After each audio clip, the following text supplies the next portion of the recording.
low levels of capacity. Hey, hi. Hey, Howard. Nice to see you, Carl. About the dementia person, Yeah. it's super simple. Go to the basic ones. You just go to the brain gym because you're going to end up there anyway. That's the easy stuff. The people that need it the most are the easiest ones. Because the coordination. You tell me. And the coordination. Is it a question or are you telling me? That was the it's a question. What's the answer? I think yes. You think yes? Yes would be the answer. Well, yeah. If you don't, if you need to go into the brain gym, it's always brain food, nasal, and if you don't know which one of the brain exercises, what I call the no assessment, Right. is you choose foundation coordination, Right. right?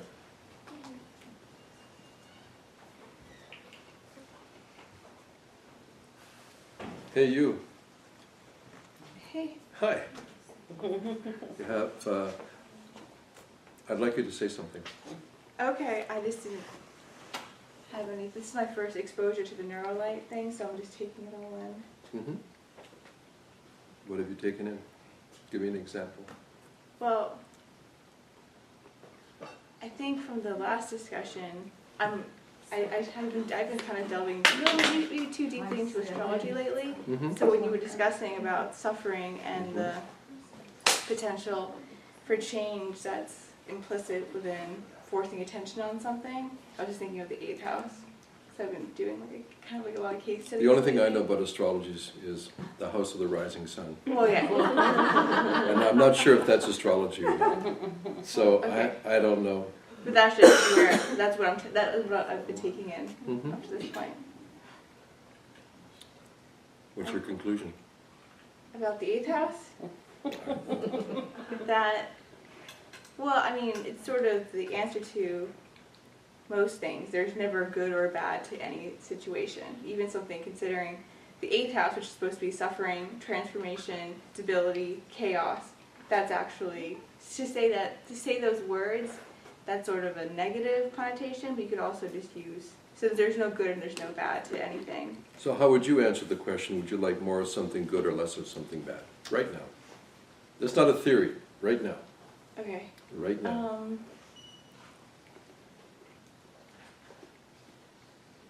Probably less of something good, less of something bad. Okay. the Would options? you like more of something good or less of something bad? Probably more of something good. Okay. Like what? Sleep. More sleep. Yeah, I'm a student for the past 3 years, and that's always been my weak spot. Weak spot. So what is stopping you from having more sleep? Falling asleep and staying asleep. What's stopping me?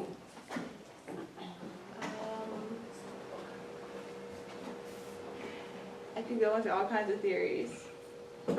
Go into what? I could go into all kinds of theories. All kinds of theories. Yeah, I know we could, but let's be honest.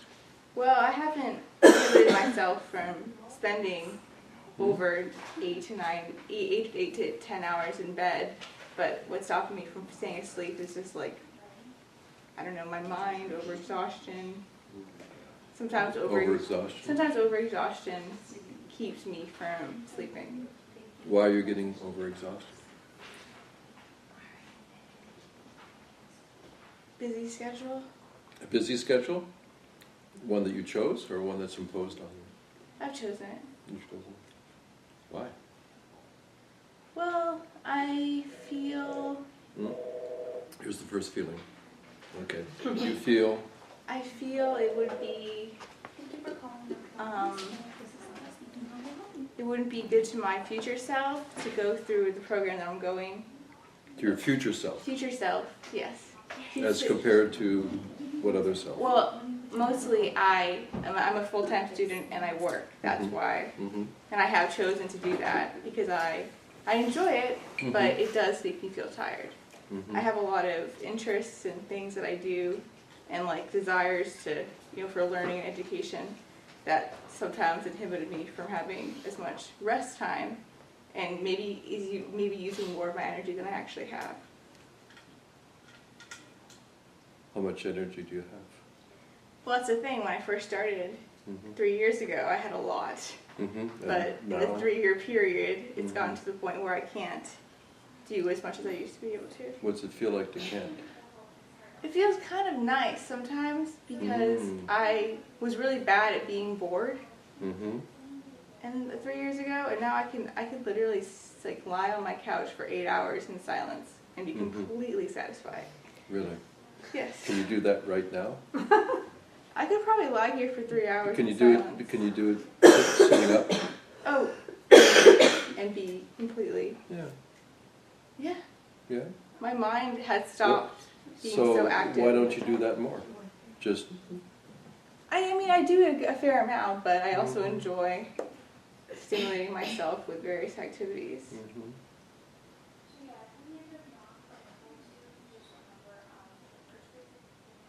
Stimulating? Silent? There's an active and a passive side to everything. Back to the ideas, out of the feelings.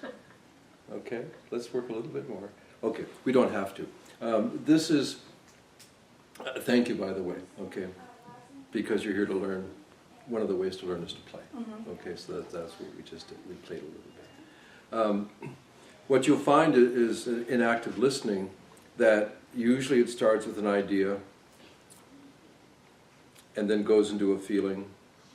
And if you get close to an important feeling, then it'll flip back into a story again, into ideas again, and it's a little bit of a dance, of a play, and you have to go in and out a couple of times, and you'll get to see finally something.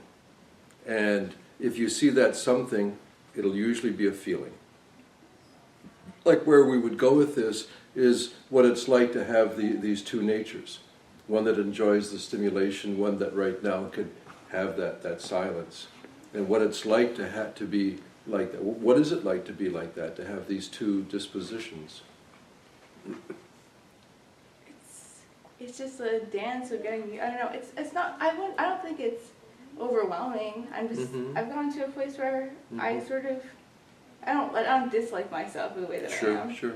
Yeah, you've not had the experience with the Neurolight before. It's light and sound. Knowing that it can help bring you into a certain state. What state would you like right now? I think I haven't had deep sleep in the past 3 years. Okay. So I would probably want that state. Okay, so I know what deep sleep is, but what's the feeling or the emotion that would be with deep sleep? Peace? Peace? Okay, so that would be the choice, right? And what I would tend to do, if it's a two-part help right now, would be one, just a calm, but don't aim deep. Just calm it down, and there are these yummy sensations that start to happen. Spend some time there. Like, oh, it's kind of like an intermediate state. And then I'd go for a deeper, like a theta delta, something that is like mind deep, or something that moves in that direction. As long as I would guarantee to myself that I wouldn't have to flip her off the table in 5 minutes. Because the chances are you would slide into 10, 20, maybe even 30 minutes of just delicious, mindless, deep goodbye. And that would be hugely regenerative and restorative. And one of the things that it does is it kind of reminds the brain of that state. It's not a memory anymore, it's a very recent experience. It's some of the relief that a person can get using a sleeping pill. You know, although it's not real sleep, it's a kind of proof that you can just go away. Just bye-bye. And it's so delicious to go bye-bye when there's a bunch of stuff, right? And that would be really nice, just to go bye-bye. I've experienced so often with the wired but tired, the extremely depleted people that don't have the natural ability to feel at ease. Yeah. That once you provide the body the ability to downregulate and the opportunity to replete, that it takes that opportunity and Yeah. then they actually start to feel tired, the true tired that they The real really tired. are. Yeah. And so the pendulum has swung from that hyper, vigilant, hyper wired state now into a feeling of, oh my God, now I feel tired. And I Yeah. said, well, this is your true state. You are tired, and It's you honest. you need to spend some time replenishing and Oh, true. repleting. So true. And it's not a bad state to be in. This is Yeah. actually, a self-truth that needs to be, supported and acknowledged, Yeah. and to help them through that. Because then they think, oh, well, now I feel worse because now I feel tired. But no, you feel tired, but do you also feel more at ease? Do you feel more relaxed? Yeah, more honest. It's like that. One of the sessions I'd like to use in a situation like this is actually in the dependency category. It's called Stimulate Natural Opiates. Yum, It's please. it's a delicious, soothing, opiate almost like state where it's that dreamy zone of forget about all that stuff, forget about it, and I don't even remember what I'm supposed to forget. It's just like really nice. Also, in the dependency, there's one called general dependency, and it helps to loosen the brain's signaling patterns, the habits that it has in association with a certain thing. It's a kind of addiction. It's a dependency on a certain state or belief or action or function. It doesn't have to be substances. It's like oftentimes we're addicted to the idea of ourselves. Famously, Joe Dispenza's book, and Catherine's not here. The title of the book is, to me, better than the whole book. It's a book about neuroplastic change, neuroplasticity, and the title of the book is Breaking the Habit of Being Yourself.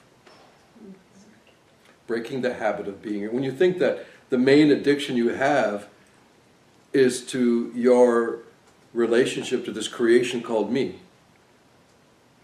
that, the me called Susan, the whole idea that you have about being yourself, and that there's a very good chance that it's actually a kind of dependency or addiction to a creation. And that breaking the habit of being yourself opens up a vista of positive possibilities and an escape from a lot of problems and troubles that a person has. Breaking the habit of being yourself. So, it would be interesting to have that chance for every single one of us. I'm looking at you because we were talking. So, with the Neurolight, if you position the person so that they have this self-reflected opportunity, and watching, if you take your hands away, what floats up to the surface of the water that you've been holding under the water, then the help right now is pretty straightforward. You're going to be working a lot in the mood category because they have an emotional state. Like, I've forgotten her name, but actually underneath the frustration is anger. Underneath the anger, actually, there's fear. And we couldn't go as far, but she mentioned the hopelessness. And she would never present hopelessness in her persona. But have you seen hopelessness? Yes. I didn't ask what it was. Right? But, okay, fear, and, it's difficult because she has a physical condition, a respiratory thing. So, I take the edge off with just some kind of soothing stimulation so that she's not, the reaction to the pain is not too much suffering, Sensation of pain, emotion of suffering. So, take the edges off the reaction. You can't stop the respiratory condition. It's going on for weeks. But at least, when you've got a problem, don't give yourself a problem that you've got a problem. It's bad enough you've got a problem. All right? So if you've got a problem, let's work towards that. But if you have a reaction to the problem, we can at least soothe that. And, it's crazy, from, the psychoimmuno perspectives and all this. It's amazing what we'll call attitude does in relation to wellness. It's amazing. and blah, blah, blah, blah. So that's the interview style, and I'm sort of sliding into the help right now methodology. The interview style can be your own, whatever it is. I use that or versions of that. What I typically do, present, trust they have their own authority, and see, using active listening, if we can arrive at an appreciation of the feeling state that they have about their situation. And aim to modify positively the feeling state, the emotions. You're going to spend time in mood a good deal as a first shot. You may go into the peace, because oftentimes they just want to stop worrying about things. They want to stop thinking about things. Like the very first statement about astrology is like maybe too much astrology. And it's like, oh, okay, we'll let that one slide by. Because she knows. She's into it, she's thinking about it too much, analyzing it too much. You know that. I mean, you conditioned that right away. So, cranking back the thinking would be probably pretty good. Probably pretty good, right? So I would say, don't think less, just notice as an observer when you're using thinking too much. Don't change your habit, just notice the habit. Recognize it. Start there, give it attention. Without attention, neuroplastic door doesn't open. So you can try to play games around it, but it won't happen. The help right now, I'd like you to talk to me a little bit about your impression so far about, forget about the interview thing. You've arrived at a determination, which is primarily a feeling state associated with an issue. So here's the feeling state that they have about the issue, and here's the issue. For help right now, just talk to me a little bit about help right now. I'm not testing or anything, I'm just interested. So help right now seems like a quick thing, which can sometimes wow the patient, maybe give them benefit. And what I would do is, what I'm concerned about, how long do we do and move beyond to another thing? That's something I was. You mean when they return again? When they return again, do the same session again, how many times, and how to assess that. Mm-hmm. Okay, that's fair. One is if they come back. Sometimes one visit with an interview and 1 or 2 sessions actually resolves the help right now. So, don't take it as a negative if they don't recommit. If you don't feel well and you get a great massage and then you feel well and your appetite is satisfied, the help right now worked. And of course it may create motivation to come back again at some point, but you may not come back, the person may not come back following the same vector. They may have been entirely satisfied. As long as you frame the experience to match expectation. The worst thing you can do is create false expectation, where even good results are assessed as a failure.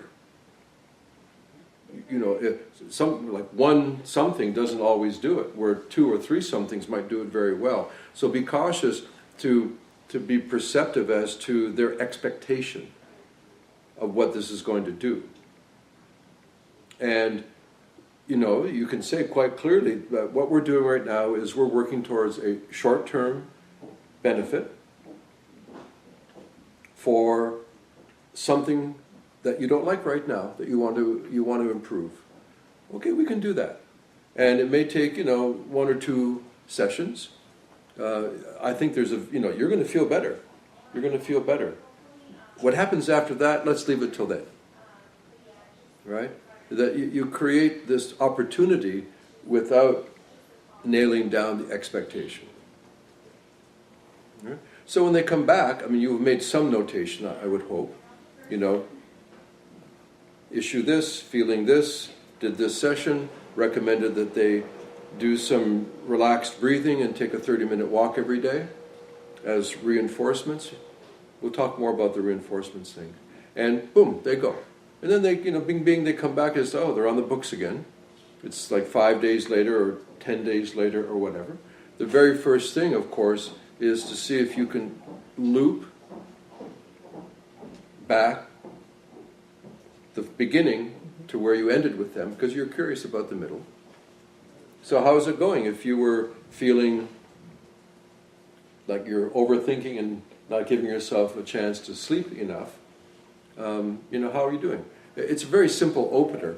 The fact is, if they're coming back again, it's because you still need more time in the help right now, or it's an opportunity to start creating a strategy for long term. And you got to suss that out with them, whether they're willing to hang in for some few months and they have to come back on some regularity, that you're going to work with them towards a goal, or whether they really want to stay in this short-term relationship. They don't want to get married, they just want to date for a while. They want you to work with this short-term thing. Hey, that's totally fine, totally fine. So what you'll find is the active listening will immediately tell you again what to do. They will know. This is one of the things, take the pressure off. Of course, you have to spend some time getting to know what's there, so you can translate what they say into a reasonable choice. And I can't do that for you. Nobody can do it for you. You have to read, you have to look at them, you have to give yourself, sessions so you have a sense of what it's about. In the brain skills, there are 80 sessions, 80 compositions. There are probably going to be about 20 that you use all the time. And once in a while you'll discover one, you say, geez, why didn't I ever use that before? That's fantastic. I've purposely given you a lot of selections, but understand, they're all foundation, intermediate, advanced. It's not a rule. You can use an advanced right away, but understand there's more neuroplastic demand in it. So actually it kind of refines itself down, because you also have by category peace, cognition, mood, dependency, exploration. So if you know that they're limited to an intermediate level capacity in terms of their vitality, and you know that they're working primarily with reducing stress, modifying mood, already your 80 will turn into maybe 12 choices, 15 choices. And then when you look within those, it's like, ooh, in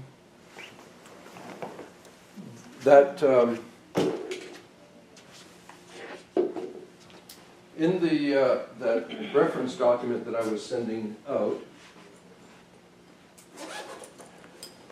I suggest that you guys print it out.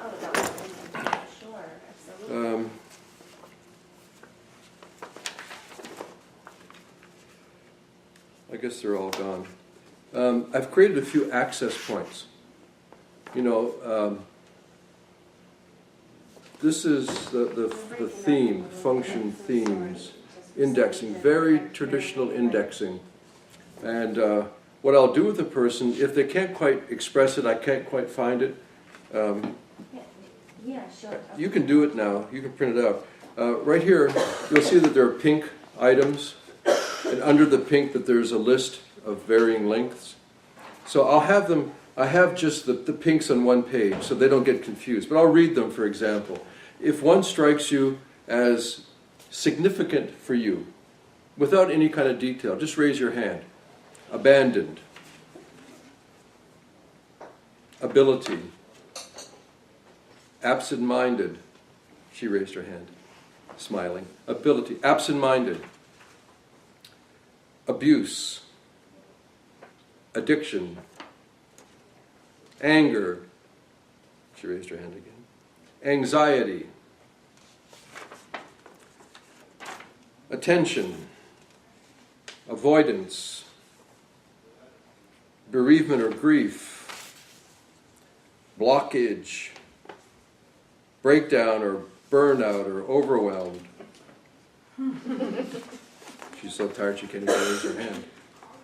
Concentration, focus, depression, drowsiness, examinations and tests, exhaustion, export. You could see there's a big long list.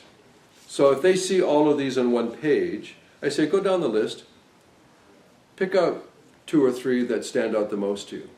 So let's say they pick out failure, which happens to be here, right? They picked it out. I didn't pick it out. They picked it out, right? So I would work a little bit, but here there are, I don't know, about 12 brain skill sessions that all in one way or another relate to failure. And I can see at a foundation level, there's 1, 2, 3, 4 at a foundation level, 1, 2, 3, 4, 5 at intermediate, 1, 2, 3, 4, 5 at advanced. So if their vitality is, say, medium, I can immediately go within foundation and intermediate. So this list has now been reduced by about 1/3. And I just read the titles. Less anxiety, mind tranquil, calm clear, mind bright, creativity stimulation, open receptivity, problem solving, positive thinking. So just the titles themselves will have meaning because of the conversation that you had. So typically the list again goes in half. And then if you're not quite sure, because you've printed it out, you've got all of it here. You can just flip to it because they're all categorized. And then you can read the description. So, yeah, I'm going to buy progressives, don't hassle me. Okay, so if I go into failure and I choose cognition intermediate, solving problem. Okay, cognition intermediate. And for those of you with the device, you know that all of this is also on screen. That any session that you pick, you can just touch that and it opens up to this thing. Yeah. Open receptivity. Okay, open receptivity was here. Okay, it's in the cognition section. It's an intermediate level of demand. This session softens and loosens the guard at the door. It is an excellent brain training to couple with other more specific sessions when there has been resistance to change, including new learning. It's an intermediate, at an intermediate level of neuroplastic capacity. There's a certain amount of demand in opening to receptive mind-body state. So don't push it. The idea is to learn how and when to open the door without kicking it in. So, it's a little bit like reading about a wine or something, It can be like clear or not clear, but, in a short amount of time, Right. using this, after the active listening style, when they come up with a declared thing, like exhaustion, for example, right? And, okay, here's exhaustion. And just for the fun of it, knowing that you don't know, you can see, there are 2 on the other page. Just look at the titles. Forget the first words, whether it's peace or not. Look at the titles and choose one.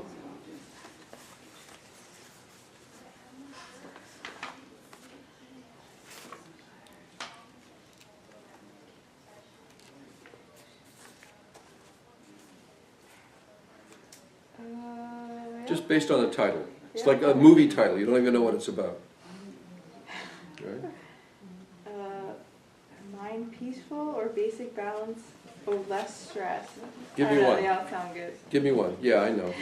It's like you're in a restaurant. It's a mind menu. peaceful. Choose it. And what is that? What category is it? It's in the exhaustion, No, peace, peace. Okay, that's peace advanced. Okay. Peace advanced, and what is the name? mind peaceful. Mind peaceful. Okay. Mind peaceful. I'll read it. This session is a sloping progression from higher mind-body states to lower states. Progressions, either sloping up or down, are a good fit for those of us with higher neuroplastic capacities, while being more challenging if the neuroplastic capacity is lower. See, because you're ramping, right? Think of it as asking a more rigid, less energetic person to do physical exercises commonly performed by more vital, energetic people. Take things in steps and stages, and the benefits will smoothly emerge. The slide and slope are not too much, so it's a good fit for both the introvert and the extrovert. That's something else. So you see here, she's young, not old, but she doesn't sleep much. It's been 3 years. She's pushing herself. I doubt that I would choose this for her because it's an advanced neuroplastic demand, and it wouldn't take much to peel a little bit of layer off to find out that she's really deeply tired. So, and that's not get a right or wrong choice. I'm just showing you what you might do in your own mind. Right away, knowing that she's already in an exhausted state, and she chose exhaustion, and she talked about exhaustion, I wouldn't choose a Help Right Now session that has a high level of demand. The probability of her integrating that is low because it's contraindicated by her condition. But isn't that interesting that she chose the very thing that has created the state, which is a big level of expectation? Yeah. So, I have to admit, listen, I designed these things based on a lot of research and experience, the compositions. Then I thought, well, it has to have a name.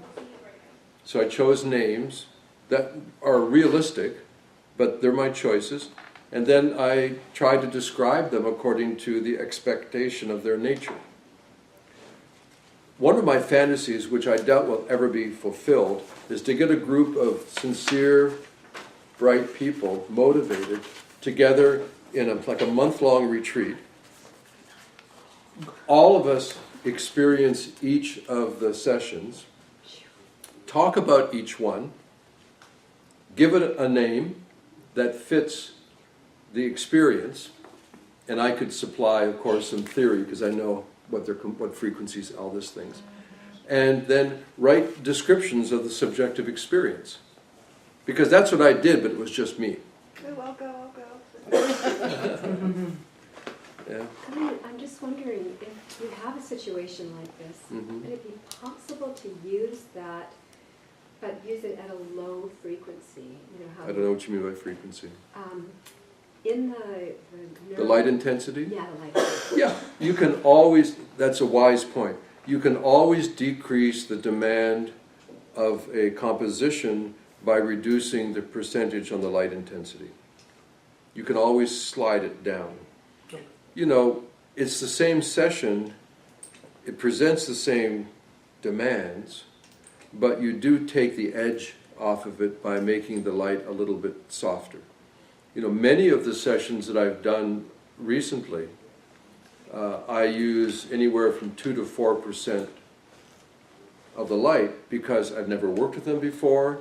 It's a one-time, always error on the conservative side, and it's still, there were big effects.